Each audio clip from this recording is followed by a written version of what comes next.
Pernah kepikiran gak sih gimana kalau kita melatih pikiran kita sama seriusnya kayak kita melatih badan? Nah, hari ini kita bakal mendalami soal visualisasi, sebuah alat yang ternyata sangat kuat dan didukung sains untuk apa yang kita sebut kebugaran mental. Oke, kita mulai dari kutipan yang keren banget dari Maya Raichura. Latihlah pikiranmu seperti kamu melatih tubuhmu. Kalimat ini benar-benar menangkap inti dari pembahasan kita, bahwa versi terkuat dari diri kita itu bergantung pada keduanya, pikiran dan tubuh. Coba deh kita lihat perbandingannya. Sejak kita kecil, kita selalu diajarin soal kebugaran fisik kan? Ada pelajarannya di sekolah, gym di mana-mana, dan hasilnya kelihatan. Tapi, kebugaran mental sering banget diabaikan, nggak dilatih, dan tanpa sadar, kita semua merasakan dampaknya. Nah, inilah yang membawa kita ke bagian pertama, pikiran yang nggak terlatih.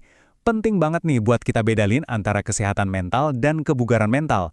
Kesehatan mental itu kondisi kita sekarang, tapi kebugaran mental itu adalah tindakan proaktif yang kita ambil buat latih pikiran, persis kayak kita angkat beban buat nguatin otot. Ini cara pandang yang jauh lebih memberdayakan loh. Dan ini nih, poin paling pentingnya. Pikiran kita itu separuh dari kesehatan kita. Serius, sejak kita melek mata di pagi hari, pikiran kita yang ngatur semuanya. Cara kita berpikir, merasa, sampai bertindak. Kalau bagian ini aja nggak pernah kita latih, gimana kita bisa berharap jadi versi terbaik dari diri kita?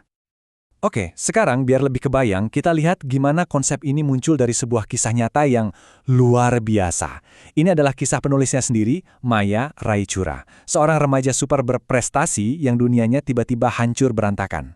Jadi, sebelum sakit, Maya ini bisa dibilang gambaran sukses total. Akademisnya cemerlang, dia seorang penari kompetitif, bahkan main bulu tangkis profesional. Percaya diri, supel, pokoknya dunia seakan ada di genggamannya. Potensinya tuh kelihatan nggak ada batasnya. Terus penyakit itu datang. Dan di titik terparahnya, dia harus lari ke toilet sampai 40 kali sehari. 40 kali! Coba bayangin penderitaan fisiknya. Hampir setiap jam. Dan untuk ngelawan penyakitnya, dia harus minum 65 tablet setiap 1 hari. 65 loh. Itu nunjukin betapa para dokter udah bingung dan putus asa buat ngendalin penyakit yang ngegrogoti tubuhnya. Akibatnya, di usia 18 tahun, berat badannya anjlok, cuma 37 kilogram. Penyakit itu benar-benar mengubah dia jadi, ya seperti yang dia bilang sendiri, cuma cangkang manusia. Dan keputusasaannya itu benar-benar terasa dari kata-katanya sendiri. Aku bukan cuma kesakitan, aku hancur. Aku udah nggak punya semangat juang lagi. Ini adalah titik terendahnya, di mana harapan rasanya udah benar-benar hilang. Tapi, yaitu dia, kadang di titik paling gelap sekalipun, secercah harapan bisa muncul dari tempat yang nggak terduga. Bagian ini bercerita tentang gimana satu momen kecil bisa memicu perubahan total dalam hidupnya. Jadi ceritanya ada seorang perawat yang masuk ke kamarnya dan cuma nanya satu pertanyaan simpel ini. Apa yang bakal kamu lakuin kalau kamu nggak lagi terbaring di kamar ini? Sebuah pertanyaan yang awalnya bikin dia marah, tapi ternyata justru menanamkan benih harapan pertama. Dan dari situlah semuanya dimulai. Visualisasi pertamanya itu luar biasa sederhana. Dia cuma ngebayangin dirinya sendiri lagi jalan di lorong rumah sakit. Udah, itu aja. Tindakan kecil membayangkan kemungkinan lain ini ternyata cukup untuk menciptakan percikan harapan pertama yang udah lama banget padam. Jadi apa sih yang sebenarnya terjadi di sini? Apa ini cuman angan-angan kosong aja atau ada penjelasan ilmiah di baliknya? Oke, kita bedah sains di balik keajaiban ini. Kuncinya ada di satu konsep keren yang namanya neuroplastisitas. Ini pada dasarnya adalah kemampuan luar biasa otak kita untuk berubah, untuk mengatur ulang kabel-kabelnya, dan memperbaiki dirinya sendiri dengan membentuk koneksi baru antar sel saraf. Jadi otak kita itu nggak statis, dia bisa berubah. Nah, ini dia rahasianya. Ternyata otak kita itu agak susah ngebedain mana yang beneran terjadi dan mana yang cuma kita bayangin dengan sangat jelas. Saat kamu secara mental berlatih melakukan sesuatu, otakmu itu mengaktifkan jalur saraf yang hampir sama persis seolah-olah kamu beneran lagi ngelakuin itu. Gini deh, biar gampang, coba bayangin otak kita itu kayak sebuah kota.